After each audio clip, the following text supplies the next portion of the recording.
On today's episode of The Back of the Bird, we sit down with NLL, MLL, Cornell legend Mitch Belisle, also a repeat guest on The Back of the Bird, and we are talking the World Lacrosse Box Championships. Mitch has been in Utica all week doing the commentary. We're going to chat everything about the tournament, the good, the bad, the ugly, also catch up on some news and notes around the NLL as we get closer here to training camp. Should be a good one. Let's get right into it. Episode 121 of The Back of the Bird.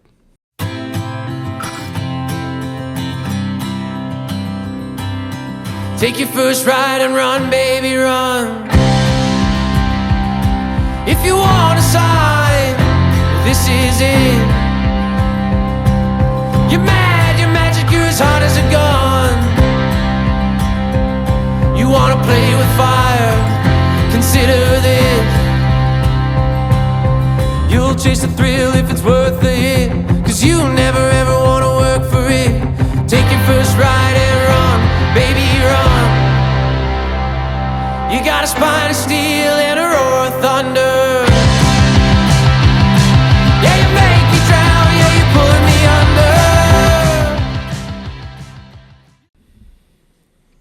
under. Okay, look at us. We skipped a week. The consistency boys are dead, but we're trying to revive them. Episode 121 of Back of the Bird. It's like on a when you go on a diet, you know, like you might miss a day, but it's all about cheat meal. We had a cheat week. I saw a great quote today. Don't quit, take a break. So that's what we did. Take a break. Who the hell's quote was that? My boy Trevor Sears. He's a strength coach. And Okay. he said, don't quit, take a break. Yeah, it's good. All right, I like that. But presented by Cottage Springs, as always. Get out there, grab yourself a little Springers pack. 7% cheap. They're the best thing you can get for concert going, a fall day, sitting around a fire at the cottage, whatever you're doing. Get out there and grab them. But I'm sure if you're watching this, you can see our buddy Paulie's on, surprisingly enough, he's on a golf trip, living the dream down in one of the Carolinas. I think it's north or south, Myrtle Beach. Myrtle Beach, yeah, south. What is that south? Okay. Yeah. So we're going to be missing him this week, but I'm sure he's hitting them straight and enjoying himself. But we'll just get into it. Donnie, how have you been in the last kind of week, 2 weeks, I guess? I'm good, man. I've been hanging out, finally getting back to healthy, full strength. So working my way back, and yeah, I think like. Well, the whole city of Toronto, I think, takes a deep breath. I think in the fall, after the summer, a lot of people travel, cottages, whatever. So I think everyone's just kind of getting the feel of the fall back. And then I think Labor Day hits like a brick for NLL guys, and it's like, oh my God, like camp is coming. So yeah, I'm trying to get right, and also I'm dying to play lacrosse. It's been obviously a little while here now for me, so getting healthy now, which is nice, but it would be nice to have just worked my way back and been able to play. So just excited to play. But that's a good feeling, obviously, to be excited. So yeah, and then been watching. We're going to talk a lot about the World Lacrosse Box Championships today, and been watching a lot of it. It's been really enjoying it. Obviously, pretty high level stuff. So yeah, it's been good. How are you, man? Yeah, good. It feels like it's been a while, but been kind of working hard, getting ready for camp here. It's funny, like this time comes around, it's like get all the sweets out of the house, get off the booze. Yeah, maybe get the Springers out of the house. You guys, the fans, should buy Springers. We should not if be. If you're a player, maybe take a little bit of a break, get yourself ready to rock. But yeah, excited, man. Excited for camp and to compete and try to earn a spot on a team. It's this is the fun time around where I think now more than ever it's one of those things where camps are competitive, guys want jobs, and you're going into the season with one less team, so it's exciting. Just came back from a little work trip out in Vancouver, which was nice, kind of quick in and out, but got up the gross grind again, which shout out our buddy Biz there. I was I had squatted like 2 days before. I'm walking to the grind with a couple guys from work. Step right up, hamstring, boom. I'm like, oh no, what the hell was that? But ended up kind of making it through the rest of the hike. And now she's feeling good. But it's just one of those little things that'll scare you straight into foam rolling a lot more. Oh, so, yeah. I actually just had one of those too. Yeah. Spooky. Sometimes it's a good reminder that you're no longer a 19-year-old kid that can just roll into a game and play 2 in one day or whatever without taking care of yourself. So it's a good little reminder. Coming off, I actually went to the Shane Gillis comedy show last Saturday, which was hilarious. Ended up, I guess, being like the most tickets ever sold at Scotiabank because it was one of those, the 360 stage or whatever. He's down they in can the middle, pack it in. Yeah, and dude, let me tell you, this poor son of a bitch that went on third as the opener right before Gillis. So people are rowdy, people are pretty drunk, and I think a Shane Gillis crowd is one that is a young man's crowd. Like Yeah. that is the crowd. So the boys were feeling it pretty good, and this guy went up on stage, tried to get through some jokes. Volume wasn't great, couldn't really hear him. Super, super strange dude. He made like 3 like school shooter jokes. It was a little weird. And then people started booing, and he like couldn't hear what they were yelling about. And then at one point, he's like, "Do you guys just want me to get off?" And then everyone started cheering. And then he was no! Like, yeah, dude, we gotta get this clip out there. Don't ask questions you don't know the answer to, guy. That's what I mean. Like, you don't give people the option when you're the one man standing between them and the guy they paid to come see. Yeah.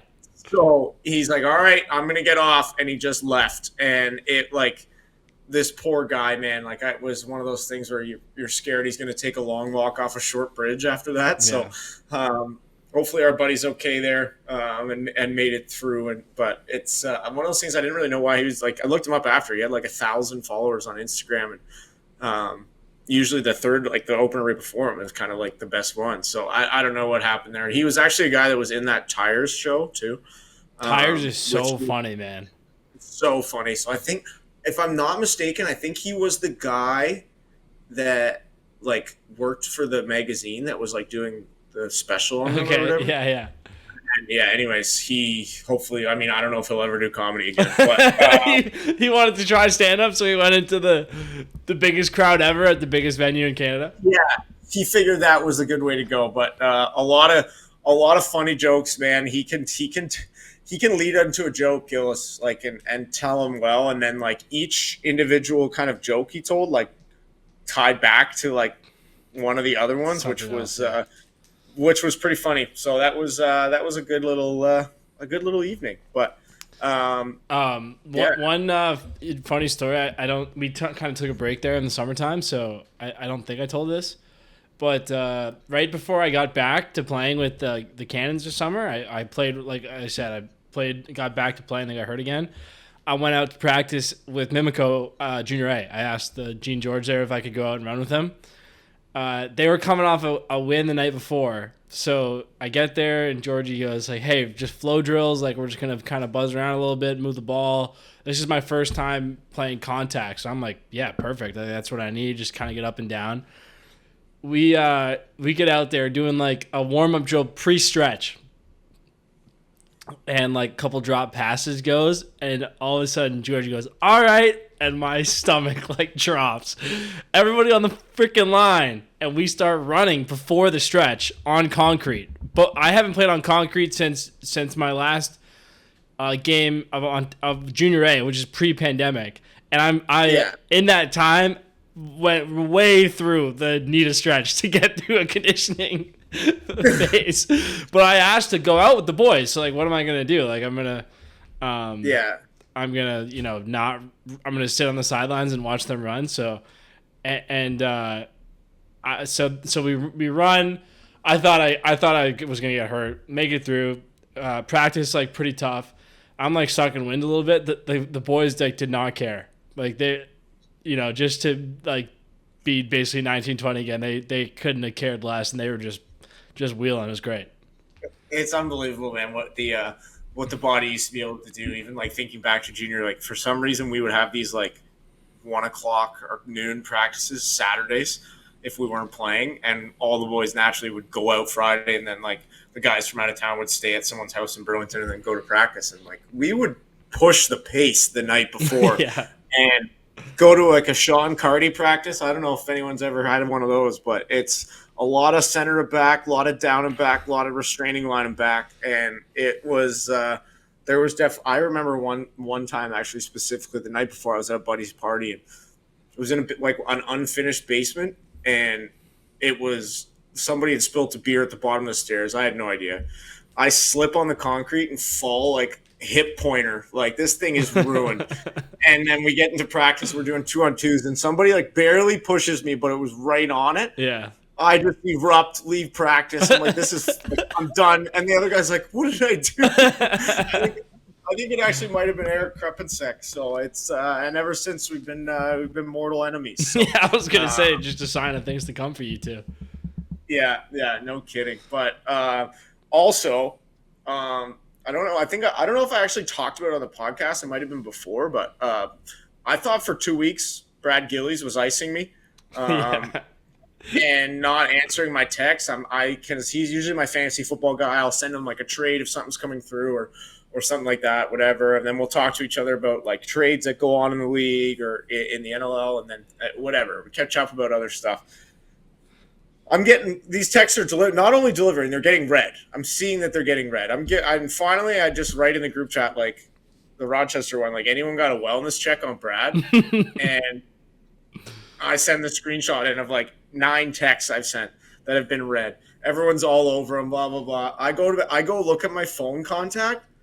It has 2 numbers for him, and one is a Rochester number and one is like a 905, and the 905 says recent, and I'm like, oh no, it was me the whole time. But this person is like just reading them and watching me crying for help, and they're not even saying like sorry, wrong number, like just fully letting me go through it. So it was I'm glad we sorted that out. I got my buddy Brad back. For weeks I thought he was mad at me. I thought I did something. I don't know what was happening, but you know what's funny, actually, lacrosse, another lacrosse related version of that story. So right after, throughout the weekend of the dispersal draft, so Friday we find out that we're officially folding. Monday's the dispersal draft, and most guys got contacted by some teams, and so chatting with some of the Ontario guys, and I had heard from a few, and a couple of guys heard from a few, and Patsy, Liam Patton is like, I don't know, I haven't heard from anybody. Like, what's going on? And then Drew Hutchison, who's fucking so smart he's so smart. He's like, wait, Patsy, you got a new number during the season. I bet you that's still on the PA contact list. He goes and like he still has his old phone. He like charges his old phone, and he had like 4 texts and calls from like different GMs and stuff like that. But he thought for a second he was just getting iced out of the whole league. That's amazing. That would be a panic attack. Like, yeah, you think it's all over, but right. Do we want to kind of get into? I mean, you talk about dispersal draft. Do you want to should we get into the entry draft, which is obviously something that I think has happened since the last time that we talked. Obviously, pretty cool little historic moment there with O'Neill going first. I think it was the fourth guy to go first in both leagues. Is that right? Yeah. So Crowley, Lyle, Jeff, and then now Brennan. So yeah, pretty good company, I think. As I say that, people forget how good of a field lacrosse player Kevin Crowley was in his heyday to go first overall in the MLL. He had one of the great players ever at Stony Brook, great college players ever at Stony Brook. So yeah, it's to be an American going first overall is crazy. So I'm sure he'll have a learning curve, but obviously supremely talented and a good setup there in Philly for him, where obviously they've had plenty of Americans before, and now with Tracy Kelusky coaching the offense, a great mentor and teacher for him too. No kidding. I'm trying to look up when Junior got drafted to the MLL. and I don't see anything.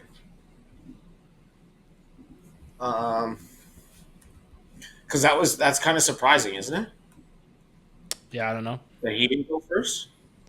Anyways, we don't need to look through that, but it just says he played for the inaugural season of the Rochester Rattlers in 2001. So, not sure when he got picked, but Okay, so then after O'Neill, I'll just run through the first round here. So Sammy English, good Burlington boy there, goes 2. Michael Grace goes 3.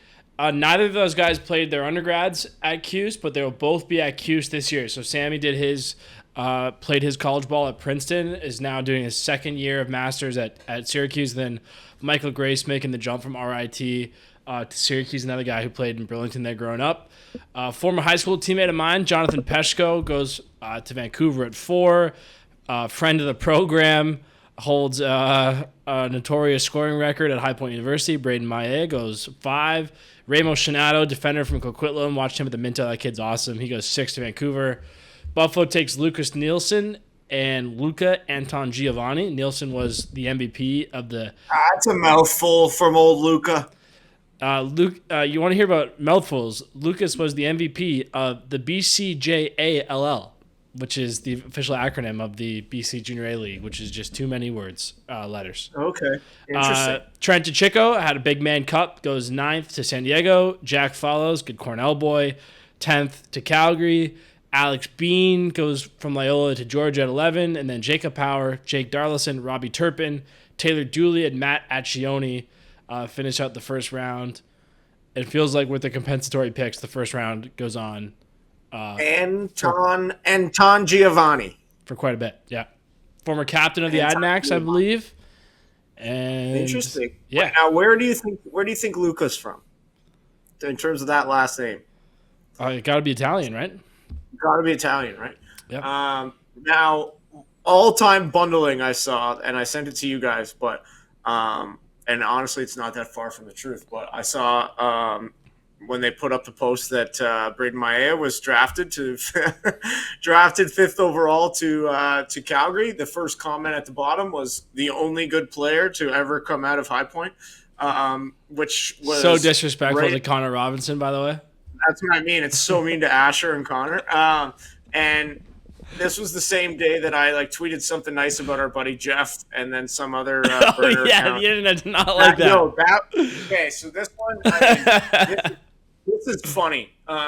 And for those that are children, don't listen to this. Yeah, 3, 2, 1, cut off. Turn down the volume. Let me see. He quote tweeted it, so I fair enough. I did kind of give Jeff a little stroke job. He did. I said I think the best part about this clown is people will never know how awesome of a guy he is because he only shows it to his teammates. Jeff is old time hockey. Doesn't love the spotlight, just loves the game, winning in the boys. He will be our sport's greatest of all time. Not a crazy hot take in my opinion. Now, the Rabel Bros decided this was the day they wanted to end me publicly. We should say an account called the Rabel Bros, not the actual Rabel Brothers. Yes. So both the Rabel a Brothers burner account with the Rabel Bros name. Burner, so Paul's burner. He responds and goes, "We've got clout chasing, dick riding, and hog swallowing all in one post. You usually only get one." Now, I couldn't do anything but just retweet that because I thought it was hysterical. And then as I read it back, I checked all 3 boxes. So, anyways, congrats to Jeff on being the MVP, and congrats to what's Paul's brother's name again? Mike. Paul and Mike for bundling me on Twitter. They're burner, allegedly. So that was a fun time. Lacrosse Twitter can be awesome sometimes. Rarely. But, yeah, it's mostly a hellhole, but yeah. I would agree with that. Now, what we can do as well is go through some transactions that have gone down. There's been a bunch of extensions. We don't have to kind of go through all that stuff. One thing, Danny, I want to mention because we got Mitch Belisle here coming on soon. New apparel sponsor for the league, Castore. No longer with Fanatics. Hopefully it's a better setup here for the league. I think Now, but is that the year after next? Yes. I think there might be a difference of year in terms of when they become the official like supplier of jerseys and stuff. That for sure is not happening this year. I'm not sure when they'll start to supply the merch.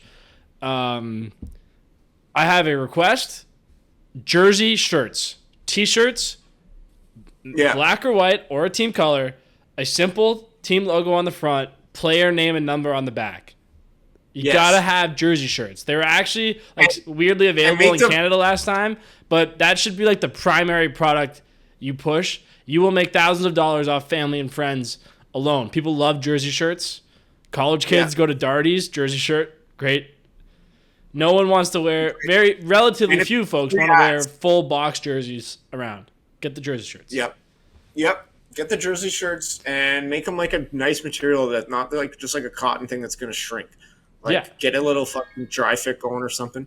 Right. But yeah, you're right. We do have Mitch Belisle. He's probably jumping on here soon. So maybe what I'll do is let you guys know, as always, brought to you by Lucky Penny Media. At Lucky Penny Media, we're a full-service marketing company without hefty agency pricing. We understand your brand is everything to you, and when working together, it means everything to us. You're more than just a client.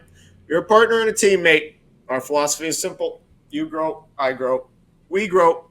So here he is, Mitch Belisle.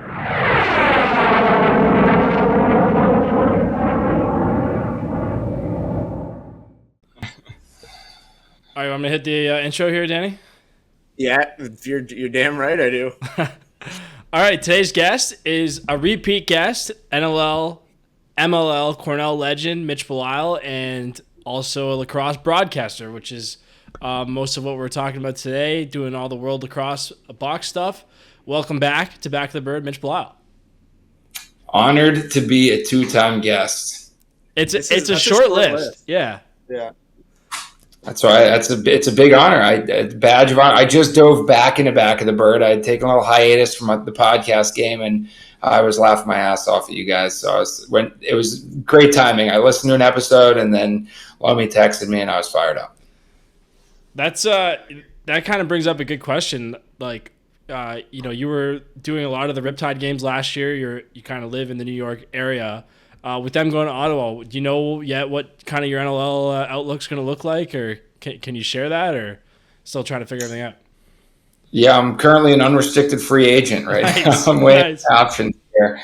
No, so I'm trying to figure out what that will look like for this winter, and hopeful to be doing either a steady gig or possibly kind of being a fill-in and substitute guy. So we'll see what the future holds, but I think I'll be involved in some way, shape, or form. I know that's for sure.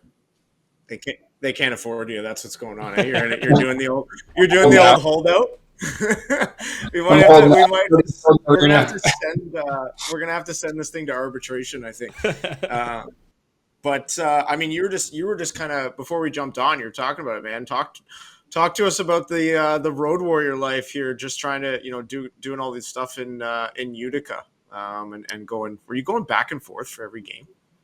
Not every game. I was up there the first weekend, and it was awesome. I was there from Friday. Pretty much got there Friday morning. Caught maybe the second half of the very first games that were played, all the way through Sunday evening. And then I took off Sunday evening, came back to New Jersey, and then I drove up Tuesday, drove up and back in one day. I guess technically 2 days because I got home at 2:30 in the morning, but drove up and back to the Mary C. Winder Center where they had the two Pool A games, which was a ton of fun. And that venue is incredible. Got to see my parents on the way up. Stopped by beautiful Cazenovia, New York, hometown of USA team member Joe Nardella. Gave me some good recommendations there. And then I'll be back up on Saturday to call both men's and women's gold medal games. I've actually got the Canadian women versus Netherlands. Netherlands ladies scored the first ever goal on the Canadian women's team a couple minutes ago, and it was like they won the championship. It was awesome. I did, yeah. Like before we jumped on, I was kind of just putting down some notes for to talk about the Worlds, and I saw that on Instagram that they had not let a goal in yet, which is, I mean, insane. But some of the I was watching some of those games too, man. Those gals can play. And I'm not familiar with, and I'm sure you are, in terms of like who's on the coaching staff for the ladies, but it's the way they're playing the game the right way too, and like the systems look like they're in there, and they're skilled, man. It's fun to watch. Yeah, well, the Canadian women and the Haudenosaunee, there's the WALL, so the Arena Lacrosse League has a women's branch. The MSL has got a women's WMSL. So those women have been playing pretty much the last, I think, 4 or 5 years. So, the Americans, none of them had played box lacrosse before, and they all joined men's leagues over the course of the spring, and we're playing in like random men's leagues throughout the U.S. And so that has been a ton of fun. Honestly, to me, it's probably one of the most fun parts of this whole experience has been getting to watch and get to know some of the women that are playing on those teams, because it just reminds me of me. Like, I didn't know what box was, and it's how fun it was when I was like, oh, this is the best sport I've ever played. And they kind of have that same realization. Just to, sorry, Danny, to fill in some gaps there. So Troy Cordingley is coaching the women's Canadian team. So obviously good coach. It. Yeah. And then one of the women's coaches is Ginny Capiccioni, who actually is the only woman to ever play in the NLL and was a goalie for the men's program for a while. So pretty cool, story there. She's actually a teammate of mine in 2011 in Prague. She was on that U.S. team that I was on in the World Games in Prague, and she played 2 full games, only let up 2 goals. She probably has a record for the best ever goals against, other than maybe the new Canada women's. Yeah. That's great, man. But I mean, to me, that sounds like, and because you've seen such a growth of box, especially for how much it helps out the men's game and American field guys, whether it's the upstate college league or, anything else that they're kind of finding in their cities, and how much it's helping the field game. Like, I wouldn't be surprised if this kind of kickstarts that same sort of thing happening for the women's game. It seems like a great opportunity for whoever wants to run with that. Yeah, I think there's certainly a little bit of a groundswell coming, and we run some box programming here in New Jersey. There's a couple programs that have started to get into women's box and girls box as well. So it's so unique. It's physical. There's not too many women's sports where you can be that physical. Really, almost any, unless you're getting into like women's MMA, right? Even hockey is non-checking, or women's hockey is non-checking. So like, box lacrosse is probably the most physical sport. Maybe rugby would be the only comparable one. But yeah, it's pretty cool outlet. And then when you combine the best lacrosse players in the world on the women's side, it's been a lot of fun to watch. So you've been a player for the box team. You played on the field team, Team USA. Kind of describe just like being there now in a different capacity. Just what's the vibe been like? What's it kind of been like around the tournament this week? The coolest part about this event by far is the setup. The setup in Utica is phenomenal. It's 4 pads, 4 rinks under one roof. So you've got the AHL hockey arena, which is the one that looks like the green checkerboard one. That one is kind of the main event. It's about a 4,000 to 5,000 seat arena. It is the arena that they based Madison Square Garden off of. So it's got like the center scoreboard with like the cables coming to it. It's really cool inside. And then you've got 2 other side-by-side rinks, and then you got the Nexus one is like a 2,000 seat both sides arena. And so like everyone is there interacting. Everyone's there all day, more or less, but it's just a beautiful facility. It's incredible. Everyone's milling about, and the best part of the first weekend was I only had 4 games in 3 days, and I saw probably 40 guys that I played with, played against, coached against, or coached me. So it was like a reunion of sorts for box lacrosse. And that was just like every corner you turn, you're like, oh, I can't believe I'm seeing you again. Like TK, Tracy Koloski, he's coaching the Finland team. Sean Evans is coaching the Swiss team. Didn't realize that. Bobby Snyder was the first guy I saw pulling in the parking lot. Corbin Tao was like 4th in points, played with me in Minnesota. So just so many great names and guys and women too, that are so involved with the game that I got to catch up with. How Okay, walk me through how difficult it's been to learn how to pronounce some of these names that you've got to say. I'm spoiled, being that I had England, Canada, United States, and Haudenosaunee were my only games I had to do. But some of the China versus Chinese Taipei, I do not envy the broadcasters that have to study up on the pronunciation guides for those. That is certainly 23 unique names that you've got to work through. I don't know how you would do it, but it's got to be interesting. And you kind of mentioned it, like with the turf that's kind of in the checkerboard. I know that it debuted in that Montreal game. That was kind of the first time that they tried it. Have you talked to anyone in terms of kind of how they feel about that turf, or what the guys, or guys or gals are feeling out there? I haven't, I've meant to, and I'm going to before the gold medal game. But I think people like it. It is not slippery at all. It doesn't look like it's moving at all. It looks really, the bounces are true from what I've seen. And then that Mary C. Winder was like the long turf, and you could see guys were slipping a little bit on that. But I think people have really liked it. Like I said, the facilities are just so new and so nice at that Nexus Center, and that it just seems like everyone's like, that's kind of a non-issue almost. Like the facilities are great, so that doesn't become a factor. And it's nice too that they, like with the carpet stuff, right? You don't have to roll it out. It doesn't have to be, we've all played on floors where, halfway through a game, you're finding another ball somehow stuck underneath there or whatever. But it seems logical, right? To keep it in squares. It's easier for storage and it goes down flat. And especially if the turf quality itself is good, then, I don't see why that can't be everywhere. Obviously, if teams already have turf, budget is definitely a certain restraint in this league, but it seems like that's kind of the way it's going to go moving forward. Yeah, I was thinking just throw some sod out there, roll the old dirt sod patches out there. But no, the square one seems great, and I do think that's probably the way that a lot of these arenas are going to head because of all those reasons you brought up. So I interrupted you there, Donnie. What were you going to say?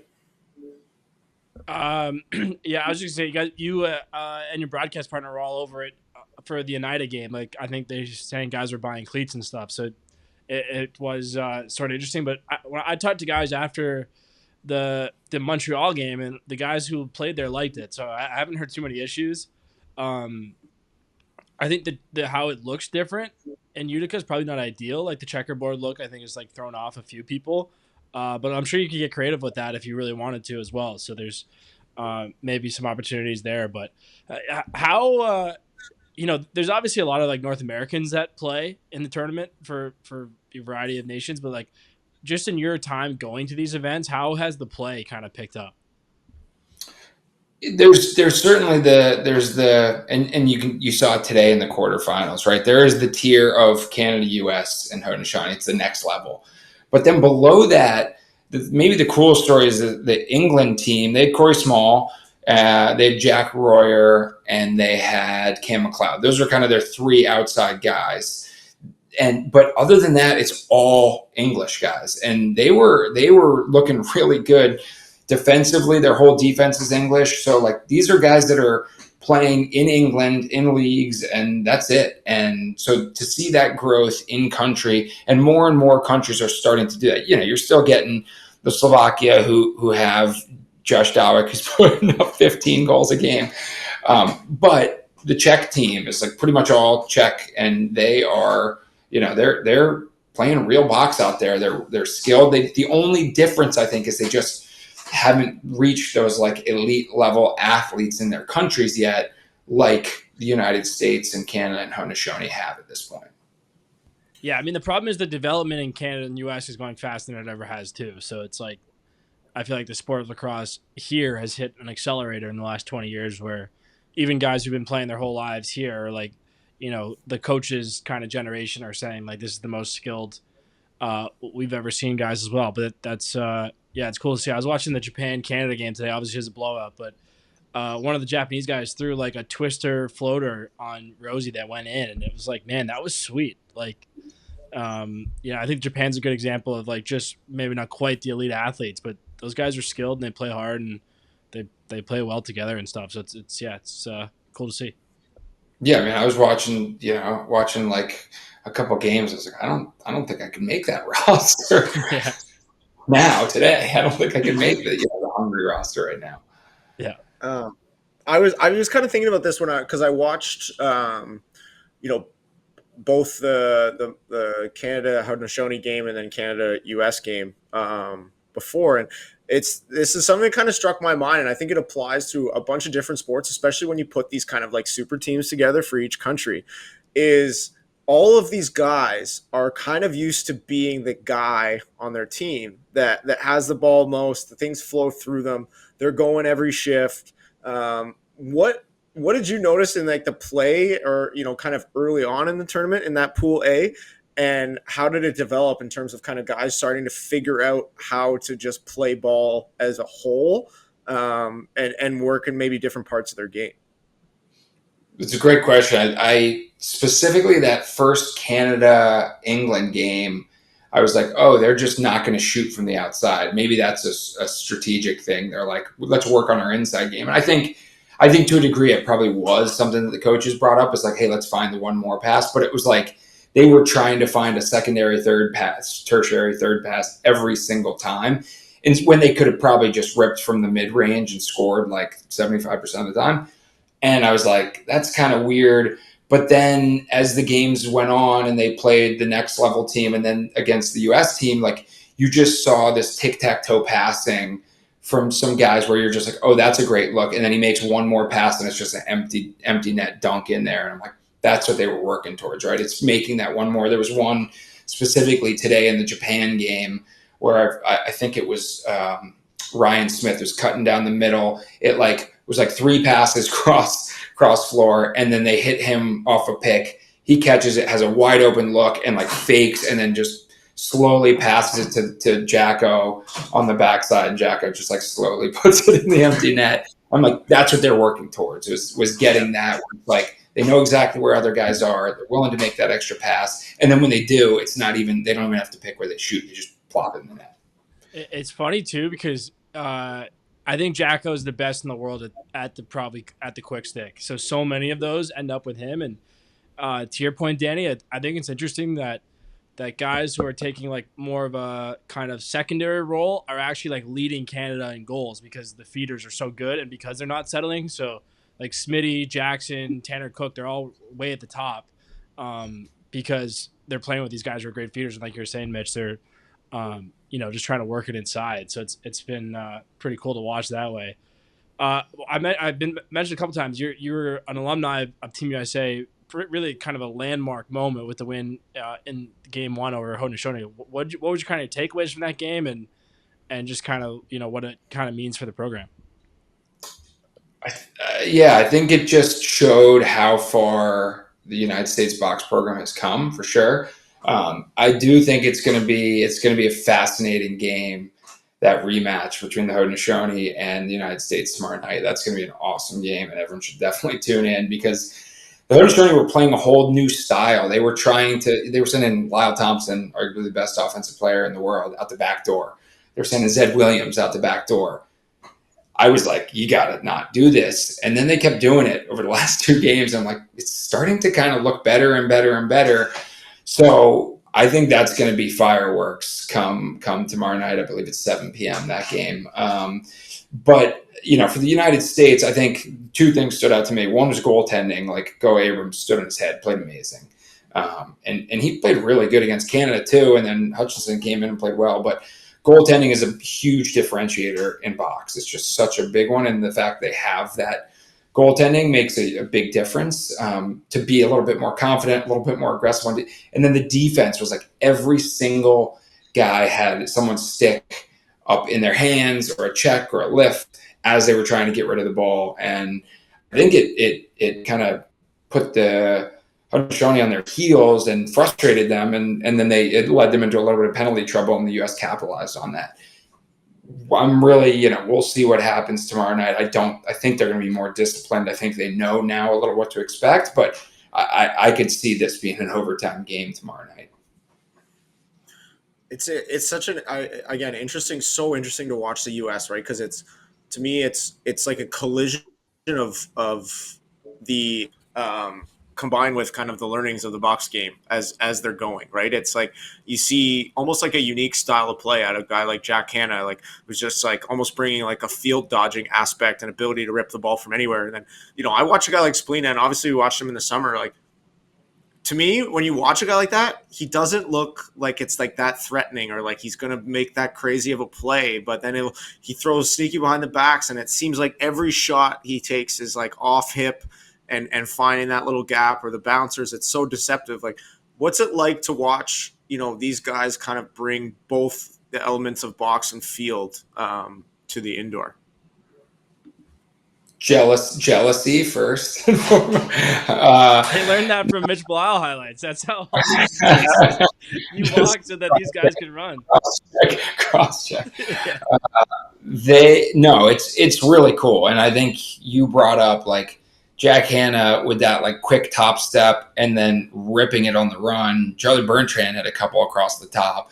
That you're seeing more of that. Like Josh Byrne does that too. So it's not just an American thing, but it is really cool to watch. And I think to your point, it's like lacrosse players are lacrosse players, and it's getting more and more like that. There's like 3 disciplines now, right? There's box, there's sixes, and there's field. But at the end of the day, if you're deceptive, you're quick, you're shifty, and you're physical, and you can do all those things, it doesn't matter what discipline you're in. You just got to know how to put the ball in the net or how to defend. And the best guys are starting to rise to the top in all 3 disciplines, which I think really proves like being a lacrosse player is being a lacrosse player at this point. Yeah, I think another good example out of Connor Kirst, like that guy could play lacrosse in any variety, any league, any indoor, outdoor, sixes, like just a lacrosse player. So if I'm a goalie, I'm standing in the top right corner anytime he shoots. Yeah. It is. Hey, if you're a D guy, you don't have to have a deep bag. Like D guys all have like one breakaway move that works, and they just hit it over and over again. It's hard for goalies. I feel like just don't get in as much of a rhythm when you're only shooting a couple times. So, yeah, Kirsty has got it going. Switching to the I guess kind of the Canada USA game. Close for a while, closer than maybe some had expected. Pretty good second half there. A little bit of chippiness at the end in a tournament where you can't fight. What kind of your takeaways from that one? I thought the Canadian defense did a great job in the second half of just not allowing the United States offense to get to the inside. They just never got to the inside and penetrated, and so they never really pushed the D out of shape. Christian Del Bianco saw a lot of outside shots that he just gobbled up, and they just didn't seem to like be in sync offensively. The United States didn't. Defensively, I thought they did pretty good, right? Especially considering how good that Canadian offense is.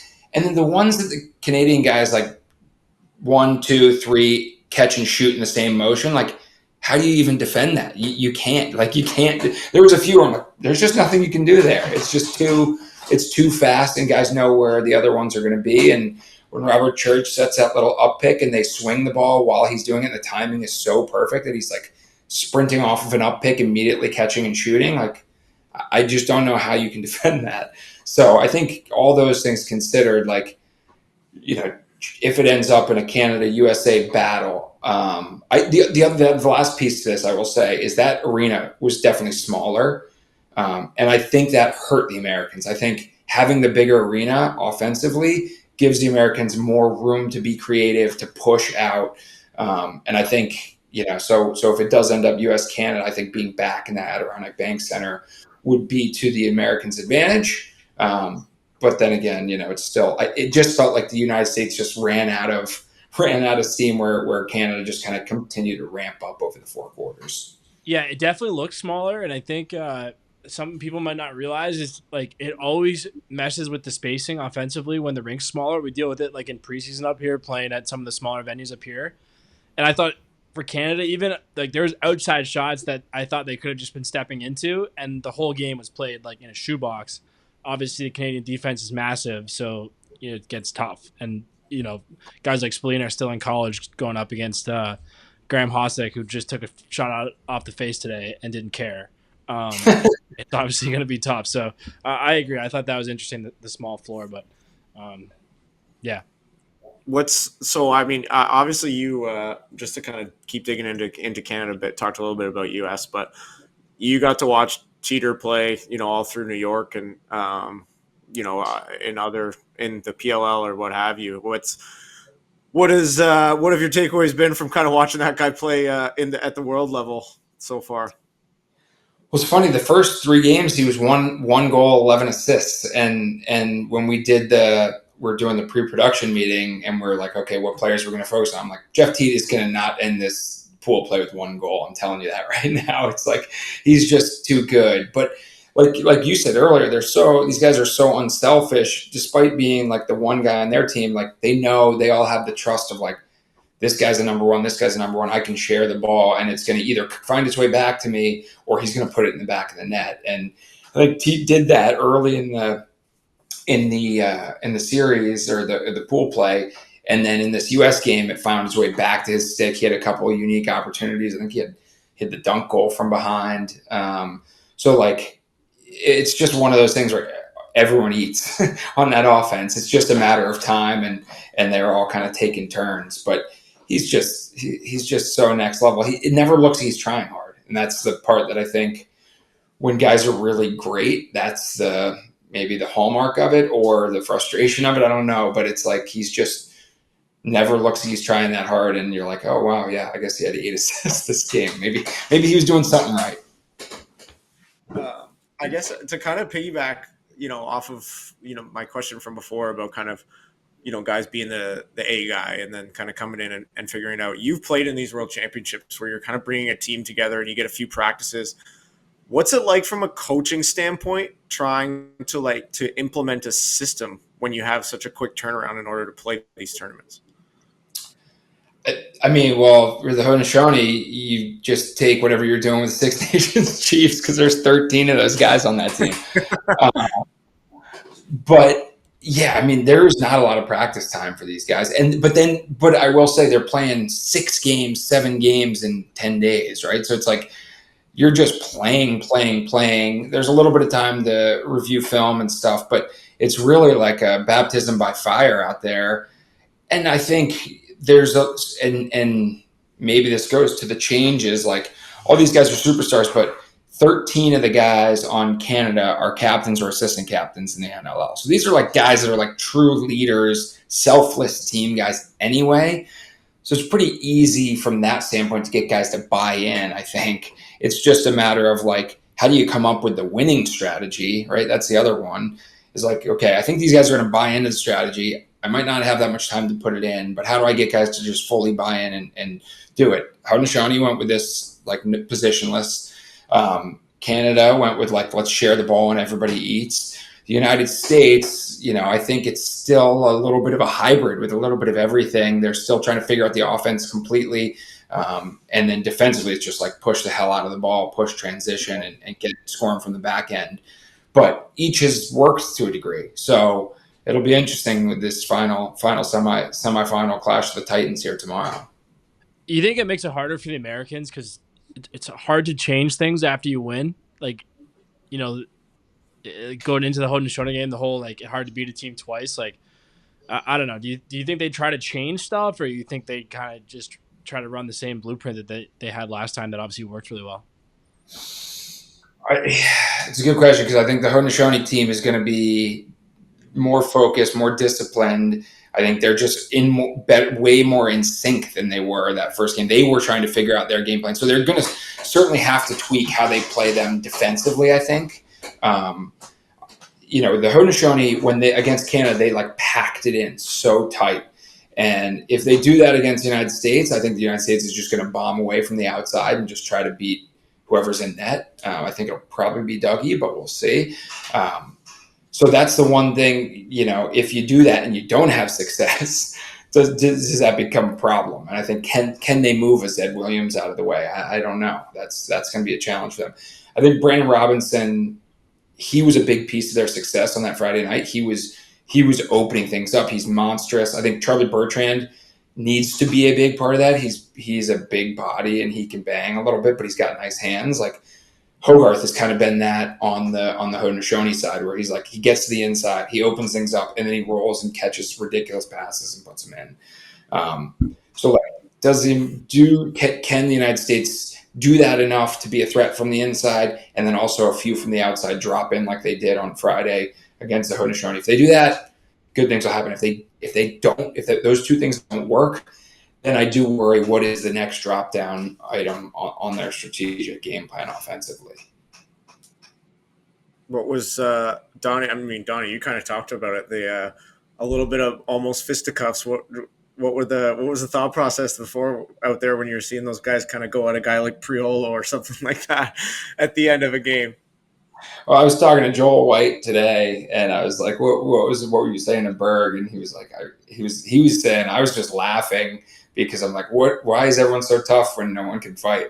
This is silly, and I was getting a little worried. I thought someone was gonna, they were like yanking each other's helmets off, ripping each other's jerseys. I'm like, what constitutes a fight at this point? Because if you get kicked out of a tournament or kicked out of a couple games, that could be pretty devastating to one of those teams. So, I think it was a little bit of posturing and trying to show who's the toughest or who can stand up the most to each other. But at the end of the day, everyone knew nothing's really going to happen here. So it's almost like a bunch of chest beating for no reason. It reminded me of a moment I had this summer. I was doing a game in Orangeville, and there was something happening at the end of a game or a period. And Andrew Suter was coaching for Orangeville, and he was like very clearly yelling, like, no one do anything, like no penalties, no fighting. I was just like, the world is upside down right now. What the hell is going on? Everyone calm down. Yeah. I was like, this guy's a legend in this building for doing a lot of shit at the end of the period. And now he's the one saying like nothing's going on. And I thought the same thing when Priolo was breaking it up. I was like, wow, don't see that every day. Yeah, exactly. Yeah, Priolo's telling Jeff Teat to calm down. Yeah. Yeah, Joel and Teeter got into it. It was like, wait a minute, are you guys gonna fight right now? Like, yeah, that's good. Good times. Have you, in terms of kind of games that you were able to take in, like outside of this Pool A stuff, was there a team that kind of impressed you, or maybe somebody that we haven't heard about that you're like, oh, that guy can play? Yeah, there's so a buddy of mine who coaches box with me. He is one of the assistant captains on the U.S. Virgin Island team, and their captain also like came to trilogy camps growing up. So when I watched a bunch of their games, I think they had 2 overtime games and a 1-goal game. So every game was like super close, like 19-18. Not a whole lot of defense being played. I texted my buddy after. I'm like, you guys got to work on this transition defense, man. You guys are giving up ways every shift. But U.S. Virgin Islands was a ton of fun. They have their uniforms are sweet. Sam Bradman coaches them. He's like a Salisbury legend who played a little bit of pro lacrosse. He's from Canton, New York, like way upstate, almost at the border. But saw him, and so I watched them a bunch. They were a ton of fun. This kid, Poley, I don't know his first name, but this righty, I don't think he had ever played box before. He scored a boatload of goals for them. And I think, still you could tell still doesn't have a whole lot of he doesn't have a ton of box IQ, but he knows how to get the net and he knows how to finish. And in that pool, I think they were pool D or E, he was just tearing it up, and he was a ton of fun to watch. Go watch a couple Puerto Rico games. They had some exciting players. Lau Gosney, twins, Lehigh guys that I played with back in the day on the Cannons. They still got it. They're only a couple years younger than me, and they still looked good out there. There's this guy from Finland, Altonen. He's like 6'10". He's fun to watch. I think he's on the older side too. Dude, there's the other one I needed to bring up. He's easily my favorite player in the tournament. The guy on Slovakia who has the glasses under his helmet, and he is a bit of a unit. Does he wear the full-length leggings? I don't know if I saw that. There's also a guy on there's a guy on Czech, Pavel Dotsky. I think he's played at every World Championship since 2003. He's like well in his 40s now. He's just World Championship, something like that. Yeah, he's just played every single, and box and field. He plays every one. So he played today in the quarters against England, but he had sat the previous game, and I guess that was like the only game he had sat in like 30 years or something. Load management. Yeah. It's finally breaking down at 52 years old. Jesus, I cannot even imagine doing that in 22 years. Like, oh, that's something. What about our buddy? What did you get a chance to watch our buddy Damon Edwards going out the front door? Oh yeah, I saw Damo, so I saw Jamaica play a few times. They were a ton of fun to watch. They got up and down and after it, and largely none of the guys, I don't think, except Minichiello and Damo had played box, like any box before. But they were having a good time. There was a scary, actually against U.S. Virgin Islands, there was a scary hit. A guy went down and ended up having to go to the hospital. I think he's okay now. But one of the Jamaican players got pretty badly hurt. But they bounced back, and then I think that was an overtime game or like a last second goal game. So they were a lot of fun to watch. And then that staff is Gibby, it's Daryl Gibson, it is Bob Keast, who used to coach me in Minnesota, and then it's Taggart Clark. So like just a bunch of beauties on their staff too. Yeah, I did see that I didn't see the actual injury happen, but I think it was I think it's Isaac. Is it Isaac Newton or something? Or no, not Isaac Newton, but Isaac something. Isaac something. Yeah, the gravity guy got buried in an injury. But that's what they call it. They're going to call that one a Freudian slip. But and the worst part is he's a High Point guy too. So like I should probably know that. So Isaac Newton went to High Point and played for Jamaica. But I saw his Instagram post because they call him the Ocho, and he said the Ocho does his own stunts. I'm okay. So okay. I thought that was a funny little one-liner there. But outside of that, we've had you for a bit here. Let's jump into maybe a little bit of predictions out of the guy. What do we think? Okay. What do we think? I mean, is Canada already through, or how does that? What are we at? They got to play the semis. I think. Thursday. Tomorrow, semis tomorrow, okay. And then final Sunday. Finals on Sunday. So what do you think? I'm going to pull up the schedule here to get the exact times of these games so people can tune in. Cool. Yeah. The Canada plays England. That semifinal is at 4 p.m. tomorrow, and that'll be on ESPN Plus.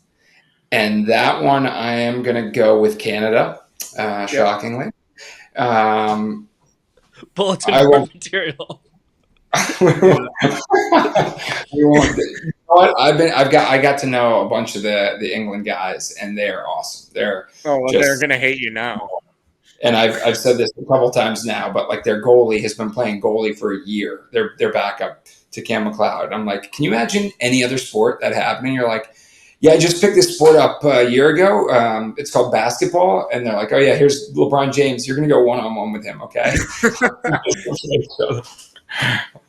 There's no other sport where you can do stuff like that. It's pretty cool. And he stepped in a couple games towards the end and did well. He really hung in there. So that's been exciting. And then USA plays the Haudenosaunee at 7 p.m. on ESPN Plus. That one, I'm calling an overtime game. That's going to be our semifinal OT thriller. I'm not gonna give anyone bulletin board material for who I think is going to win, but I'll give my prediction that's going to OT, and then obviously Canada in the finals on Sunday.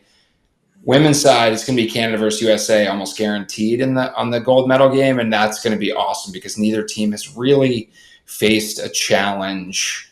The Haudenosaunee U.S. women's game was awesome. The Haudenosaunee roughed them up pretty good. I was talking to one of their assistant coaches. I was like, that's the definition of getting punched in the face and then seeing how you respond. And they went down 4-1 and we're like, oh my gosh, getting cross-checked left and right. And then they're like, oh yeah, that's right. We can run faster than any other team in the country. And they started running around them and then ended up winning relatively comfortably. But that was a really good test for them. And I think, Canada has not had a test like that. But they have all the experience of playing box. So that one, I think, is going to be really fascinating. We'll see if the United States women can can use their speed and up and down agility. But I think the Canadian box IQ could prove to be difficult, and their goaltending is obviously really strong despite giving up 1 goal in 6 games so far. Yeah, for those who aren't aware, by the way, because it's the first time they've ever done this for the women, they're still figuring out the seeding. So Canada, USA haven't played each other yet. So that's why they're going to play for the first time, presumably in the finals there. So yeah, there were two. That's kind of the crazy format too. Like we were used to like on the men's side, we're used to like the kind of round robin feel out game for all the the 3 major teams. Then you're going to see each other in the finals. And then you kind of have to do what we were talking about, test whether you change stuff or whatnot. And this is kind of a whole nother challenge. They're just, going in for the first time against each other. So, well, there's talk of the next one doing like a snake seeding, kind of like they do for World Cup soccer. So like it would go like Pool A be Canada, Pool B would be Haudenosaunee, and then you just keep going. So those guys actually wouldn't play each other until the finals, which.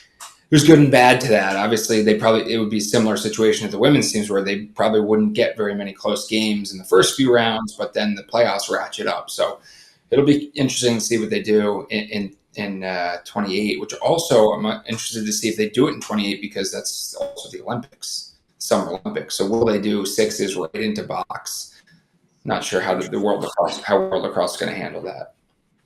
Who do you think? I guess kind of last one before we let you go. Or unless Donnie's got anything else, but who do you think thus far watching those games? Who's your MVP? Oh man, that's a good question. Corbin Tao from Hong Kong. No, he's really been doing awesome. No, the MVP. Looking at that, man. That's really tough. That's tough. There's guys that have played. It's going to come down to who wins the championship, right? It's got to be from the top team. But because I would argue there's probably one guy from each team, but even like I'm trying to think of who would I give the best to United States? Who would I give best to Canada? And Canada has been so balanced. That's the part why it's so tough because. They've been so balanced. They've been so up and down. And I mean, Tanner Cook is like crushing it on points. And he does a lot of the little stuff. He gets back a couple shifts a game. But I'm gonna call that one. I'm gonna be a little lame here and call that TBD. Still got to see what happens here in these semifinals and the finals. I'll give you my call on Sunday on ESPN2. I mean, the history of lacrosse suggests it'll either be the leading scorer or the goalie from the winning team. So is that pretty much who it's always been? I mean, pretty much like that's typically the MVPs. You're telling me the stay-at-home men's not getting any love? Yeah. Imagine, by the way, like finals go like some like epic MVP or some epic game. And they say like the MVP is Corbin Tao. Walk him on the floor. If we'd like to call out Lucas Dudemain from Italy, who's got 41 points. Yeah. Scored 35 goals in the consolation game today. I haven't done it by in terms of like I haven't looked at total points or anything like that. But this is my prediction: if he plays. And they're in the final and they win, I think Ryan Smith could be a sleeper pick to be your MVP.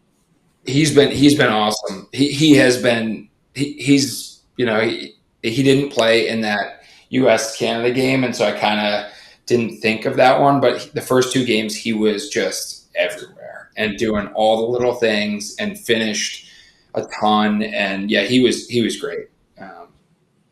But yeah, Josh Dower, 29 goals so far. That's actually good. Dow and he are tied at points at 38. But yeah, Lucas Dudemain, Italy, 41 points. That's all time. But yeah, Donnie, do you have anything else before we let you get some rest here? I think this is the best lacrosse analysis we've ever done on Back of the Bird because it's a league that none of us are playing in, and we all feel pretty good talking about it. So I feel good about this one.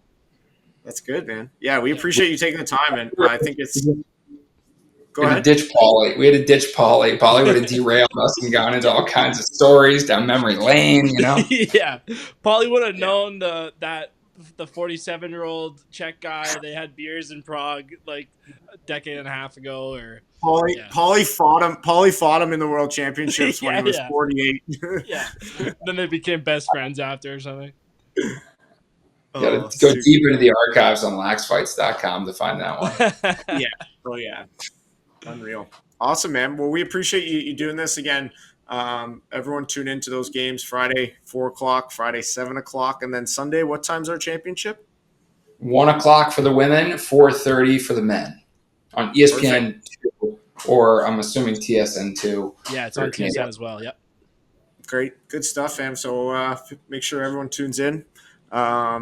Because Belisle gave some bulletin board material anyway. So yeah, clipping and sending it right to Cam McLeod right now. Yeah, Team England is gonna be pissed. But no, we appreciate you doing this, man. I think it's important to really look at the international side of this game, especially the way it's going with some important things coming up here in 4 years. So again, always a pleasure to chat with you, man. And we should let you get some rest here. Yeah, Isaac Newton's going to pull me right down. That was an all-timer. I can't believe I thought that was. Now we can post that. If he was actually injured, we probably cut that part out. But it's so bad. It's like it makes it 10 times worse that he went to High Point too. Like that, I don't know. That's not good. But yeah, awesome, man.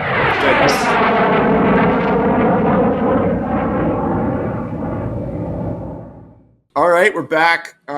Thanks to Mitch Belisle for stepping on. We talked about it after we got off. That was probably the most in-depth analysis that you have ever gotten and probably will ever get from Back to the Bird podcast. Because for this, we're all fans because we're not, participating in it, and we get to watch and really enjoyed hearing about kind of all the other. Obviously it's fun to hear about the mainstays in that Group A, but hearing about everything else was pretty fun. So that was a great little chat.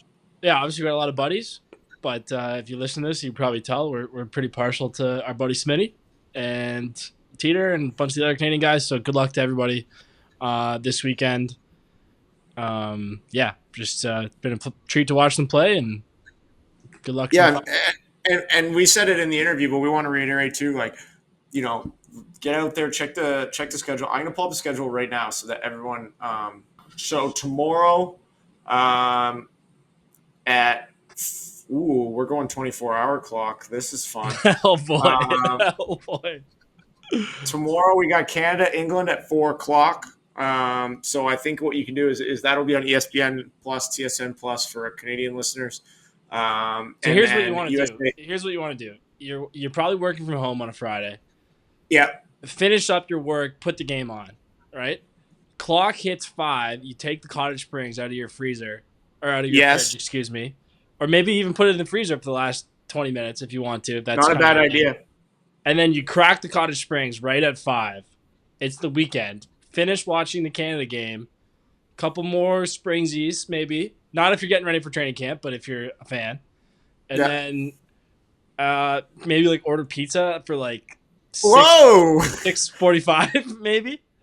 Yeah. And then pizza and a couple more Springsies for Haudenosaunee US game at 7.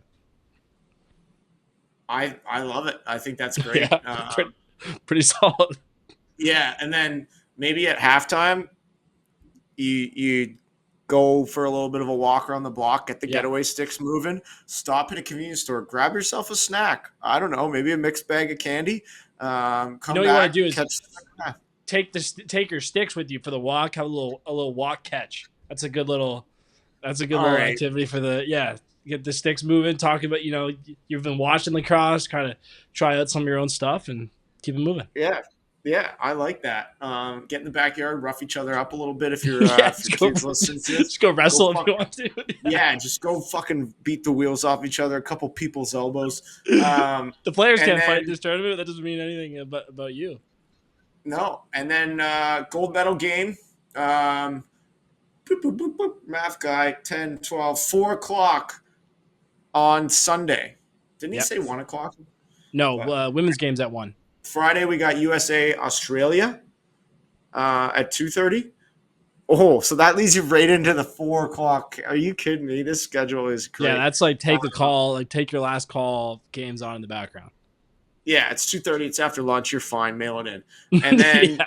you got Canada Haudenosaunee at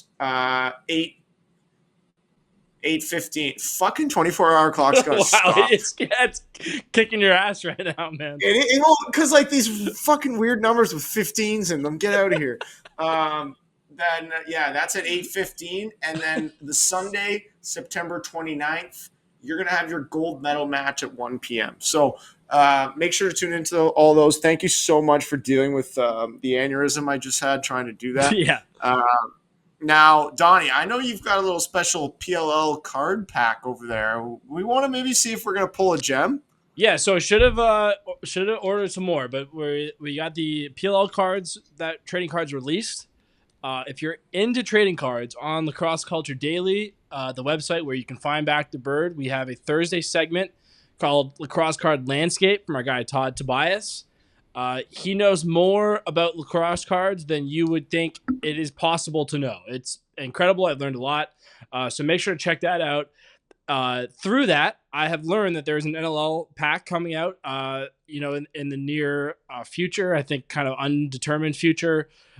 So we will we'll rip some new cards then as well. We'll open some of the NLL pack as well and try to support that way. But we'll just open these PLL ones. Enough. Let's go. And I'm not in this, by the way. Gem. They put You're out not? No, they put out the list of guys who were included. Yeah, the kid didn't make it. So, and I don't think there's any Hammerheads throwbacks. First guy, Cole Kirst. Great start. Been lucky to be teammates with a number of the Kirst brothers. Great dudes. Bird Bump, Back of the Bird. Josh Byrne. Wow. Episode 120. Great episode. Go listen to it. Some good stuff about Queen's Park. Alex Mazzone. All right. Zone Z. Zone Z. Zone D. Oh, the Row Dog. Chaos LC. Nick Rowlett. Jeff Connor. Water Dogs. UVA. Fonzie. Another former Back of the Bird member. James Smith. Team Canada. These are nice cards. Wow, what a treat.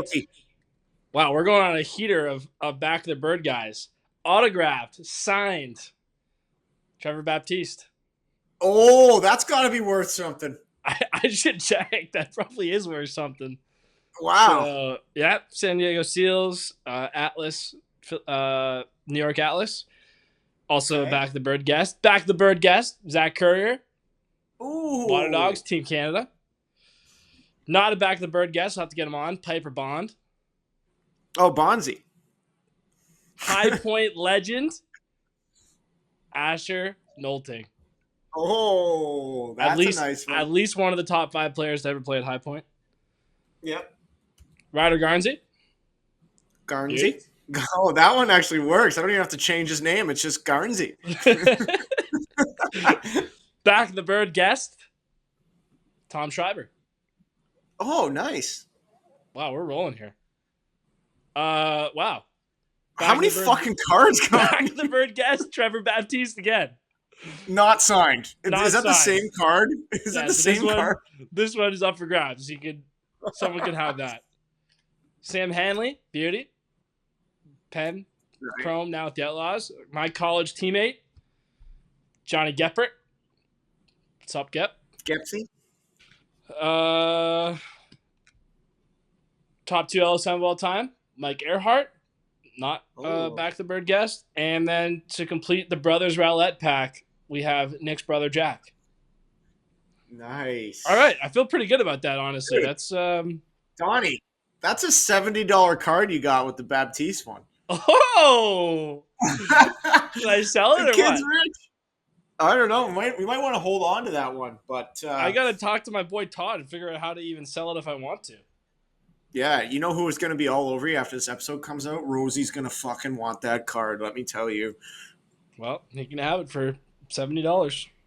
Or trade. You should make a trade with him, get some of the international stuff he's been picking up at the tournament. Counting Back to many the cards? bird guests. Back to the bird guests here.